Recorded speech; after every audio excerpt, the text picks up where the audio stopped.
যে পাঁচজন জেআরবিটি যারা পরীক্ষার্থী তারা মামলা করেছিল ত্রিপুরা হাইকোর্ট।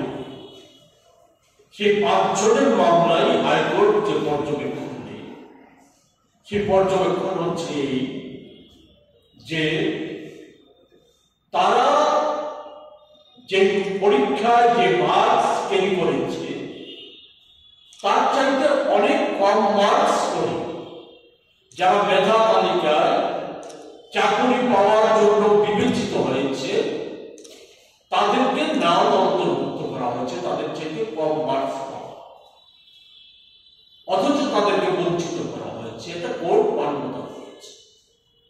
কোর্ট মান্যতা দিয়ে পরিষ্কার বলে দিয়েছে তাদেরকে আগামী 1 মাসের মধ্যে তাদেরকে নিয়োগ করতে দিতে হবে, তার চাকরি দেওয়া। আমরা যা চাই সেটা হচ্ছে এই যে জেআরবিটিতে এই 5 জন মামলা করেছে, 5টাই অভিযোগ প্রমাণিত হয়েছে। আরো অনিয়ম এর ঘটনা আছে। এটা